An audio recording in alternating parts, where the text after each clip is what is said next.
All right, hello everyone and welcome to another Digital Safari Live presented by Salt River Project. We are here at our giant anteater habitat with Dawn, who is going to talk a lot about Beaker today.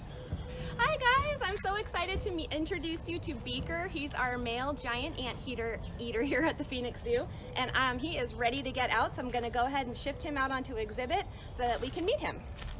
All right. Thank you guys for joining us today on this digital safari presented by SRP.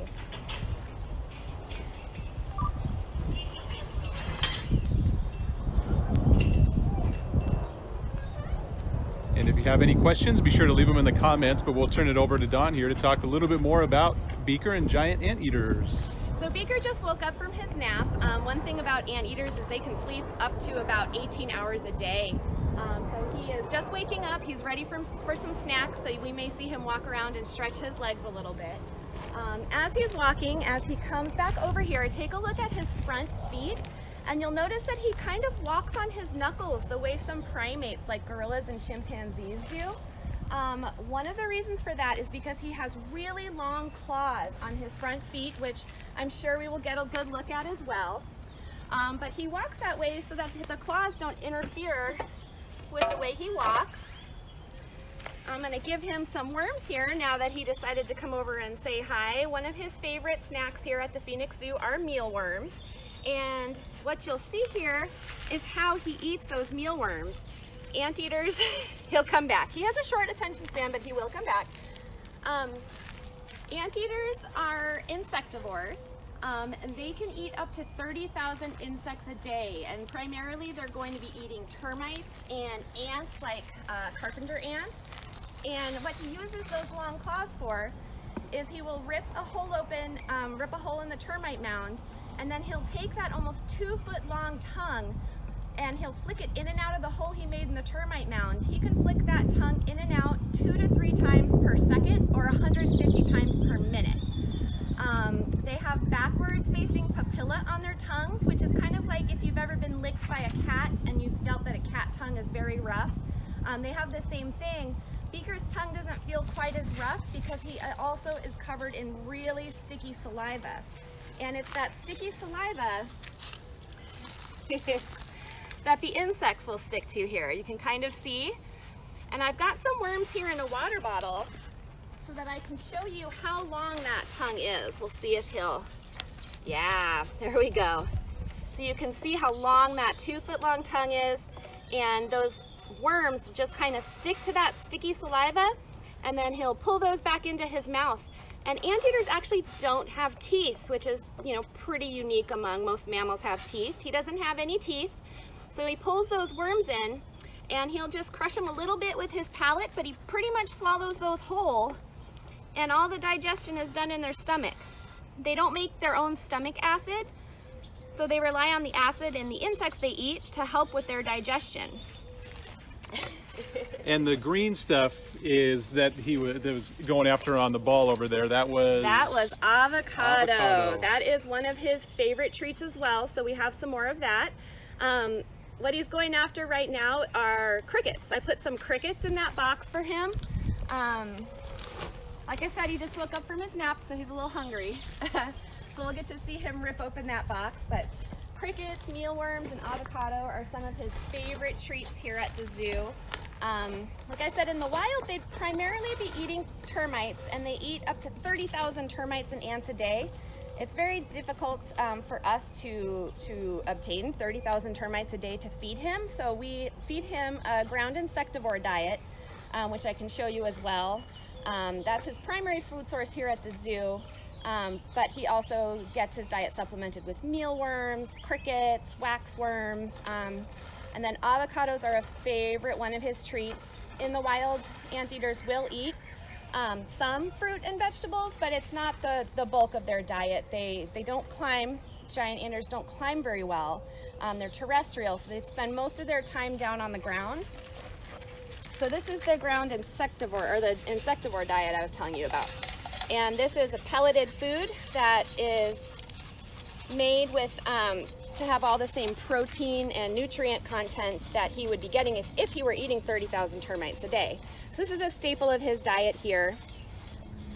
And he is hungry, but he really loves the treats. He really loves the avocado. So that was the green stuff that I had put on the jungle ball for him over there.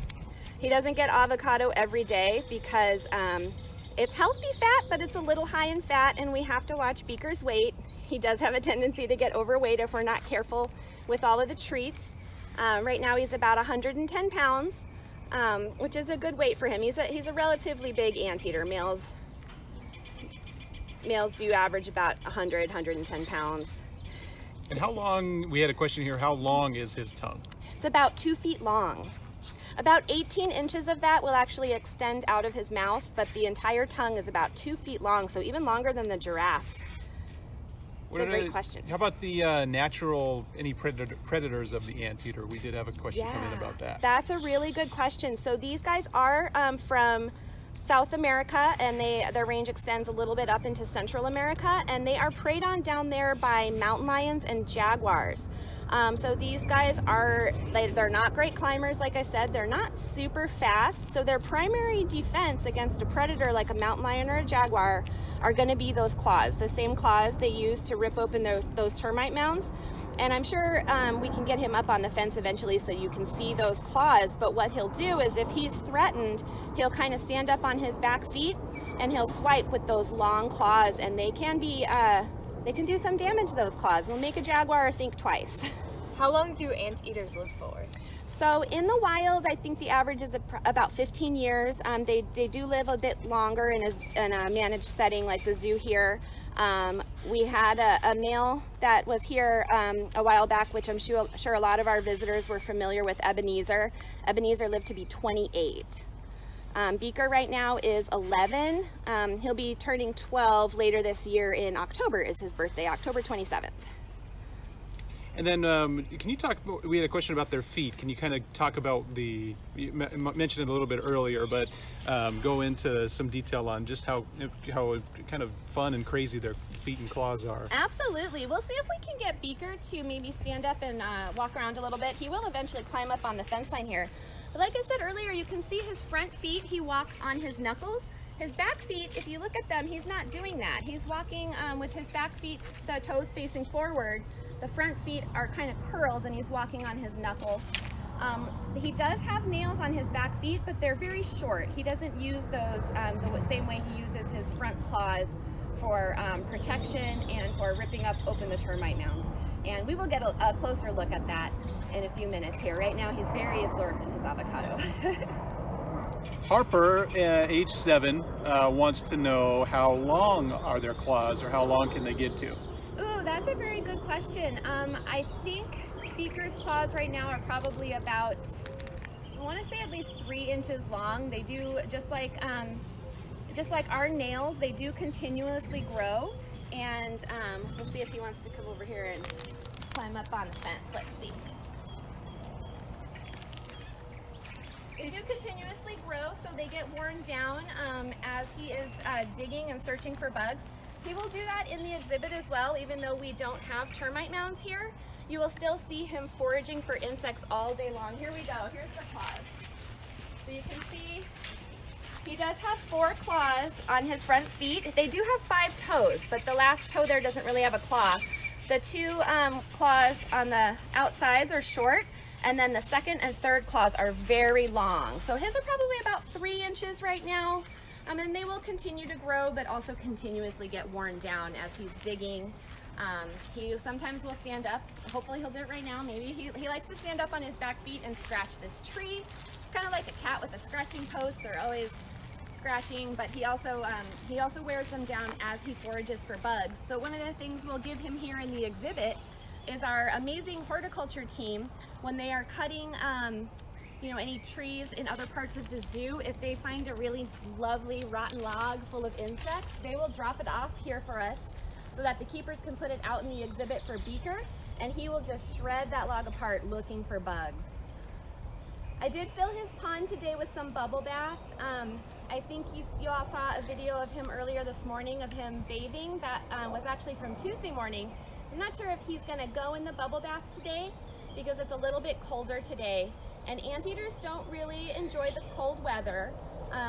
They have a really low body temperature for a mammal. Their body temperature is only about 91 degrees.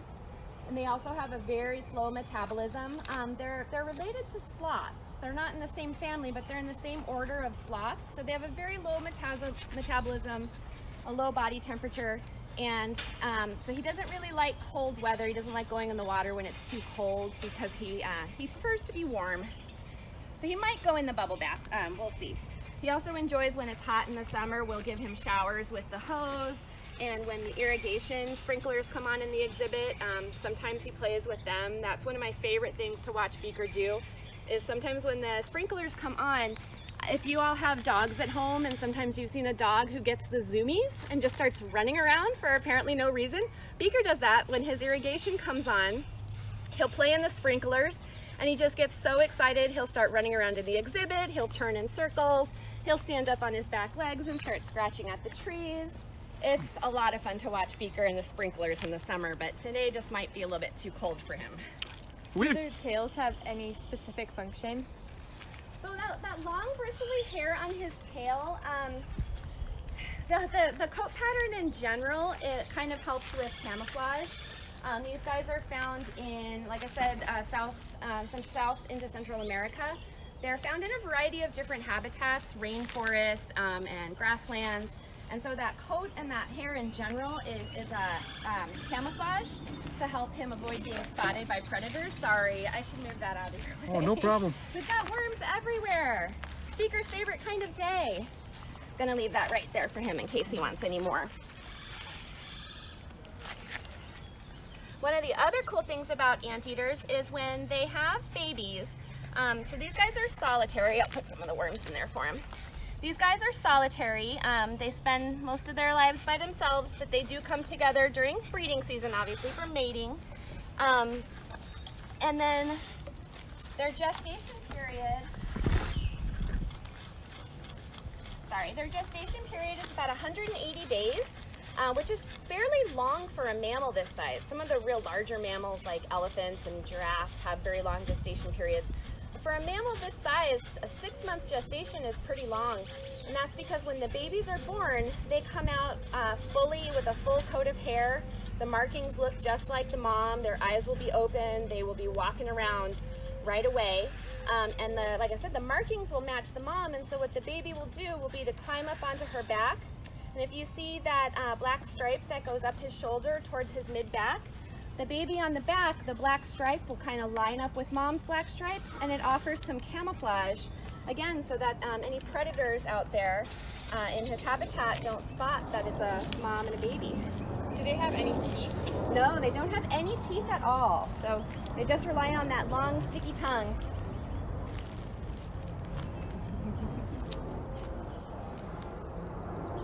What are you doing?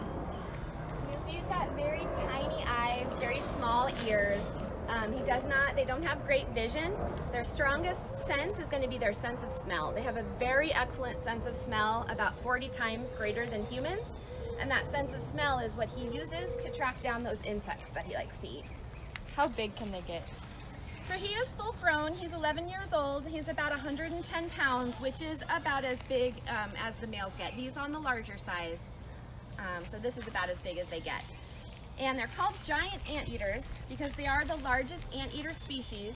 There are some other anteaters that are going to be smaller. They're like the tamanduas and the silky anteaters. Those are going to be much smaller.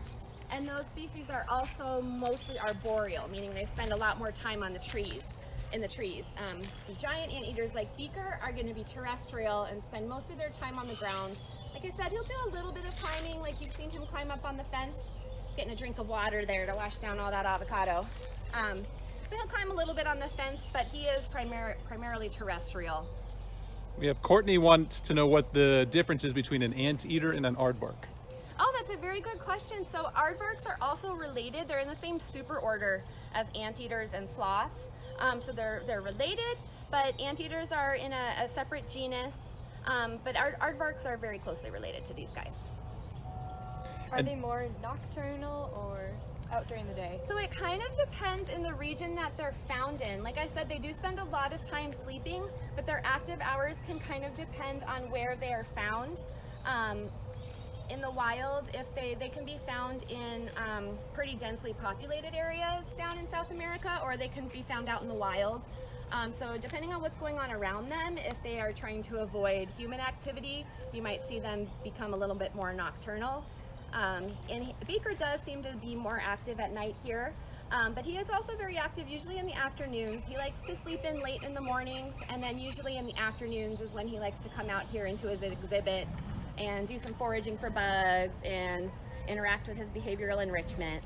So yeah, it can vary, but that's a great question.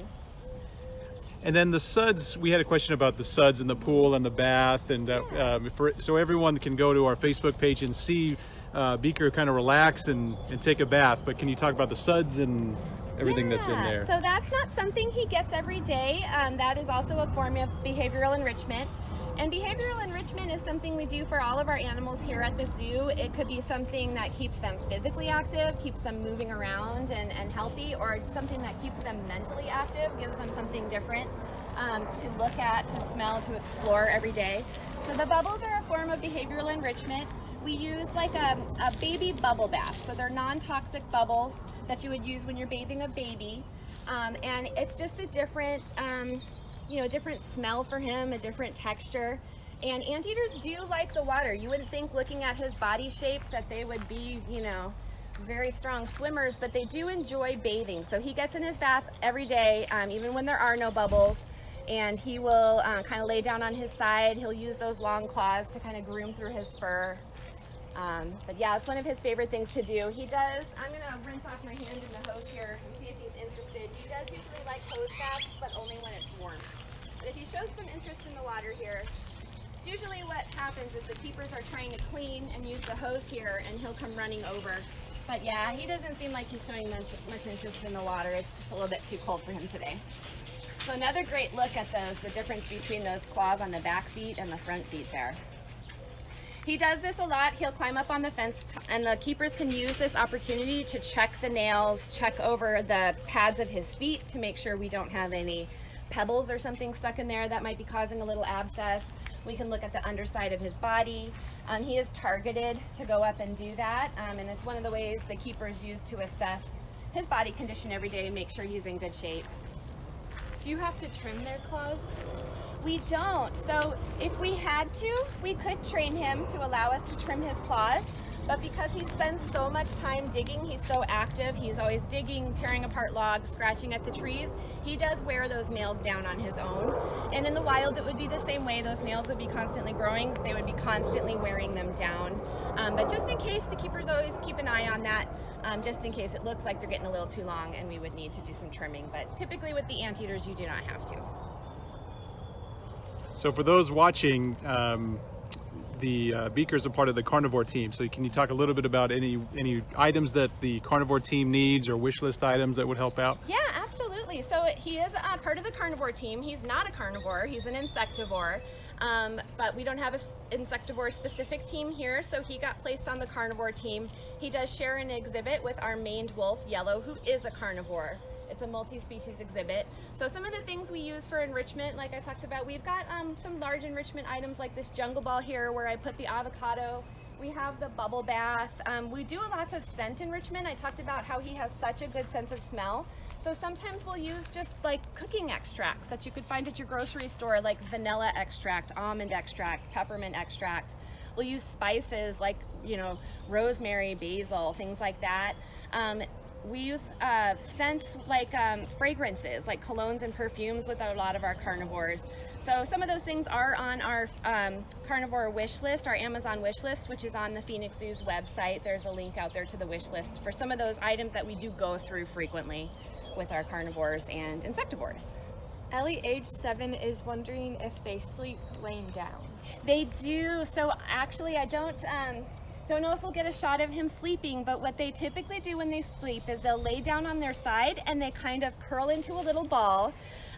They will take their long rostrum, that's what we call his long nose, and they will kind of tuck it under one of their feet. I can do a little demonstration here. They take their long rostrum, they'll kind of tuck it underneath their claws, and then that big bushy tail comes on top of them like a blanket, and they just look like they're curled up in a little bristly ball. It is very cute. And one of the things they frequently do when they wake up from those naps is he will stand up and he will yawn. And when he yawns, he will fully extend that 2-foot-long tongue out of his mouth in a big, long anteater yawn. It's very adorable.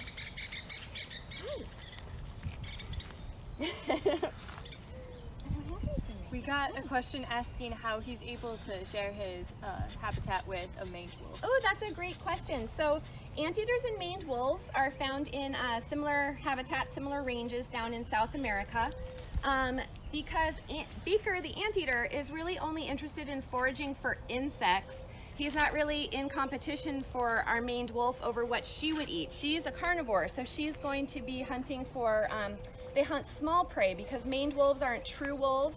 They don't live in large packs and take down large prey. They're usually hunting for smaller things like rabbits and rats and birds and things like that. So she doesn't see him as a source of food. He's way too big for her. So she just gives him his space, and then he gives her her space because he's not interested in her. She's not a termite. And so since they're not in direct competition and they're not a threat to one another, they're able to coexist peacefully in the exhibit. And like I said, they're in similar ranges in the wild, so that would be occurring in the wild as well. And what kind of, this one is from Jaleesa in California, but what kind of noise does he make? Ooh, so how would you describe that one? They don't make a whole lot of noise. They actually, trying to think of how to explain it, you'll hear some like slight grunting from him, but it's very infrequent. We hardly ever hear him make noise. They do have interesting hearing. They can hear infrasonic sounds, which are sounds that are lower than humans can hear. So every once in a while, you'll kind of see him, he'll be walking around at his exhibit, and all of a sudden he'll stop and freeze and kind of turn his head, and I'm always wondering if he's hearing something that I can't hear, especially when there's construction and things going on around the zoo. He does not like thunderstorms. When we have bad weather here, the thunder really bothers him. He mostly stays curled up in his den box on those kinds of days because low-pitched sounds he can hear, and when we can't hear them. But he doesn't make a whole lot of noise. Good question. Yeah, great question. Does Beaker and Yellow ever play together? We got that from Rennie No. H4. Unfortunately, they don't. Beaker is a pretty curious anteater, and anteaters in general, I think, are pretty curious. Yellow really wants nothing to do with him. Maned wolves are solitary as well, like I said, so she just wants to be left alone, and if she is sleeping out in the exhibit and Beaker is out foraging and he gets too close to her, she'll usually just stand up and walk away.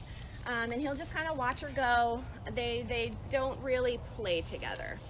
Louisa, age 12, is wondering how long Beaker has been at the zoo. Oh, great question, Lisa. I don't remember the exact year he got here, but I believe he's been here since he was around 6 years old, and he's going to be 12 this year, so it's around 5 or 6 years. I don't remember the exact date that he got here, but great question.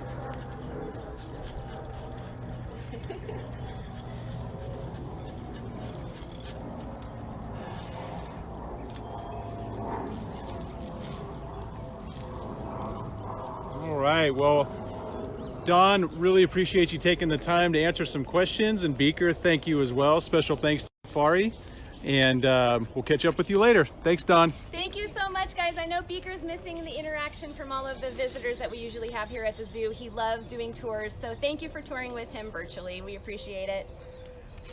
Bye, Beaker.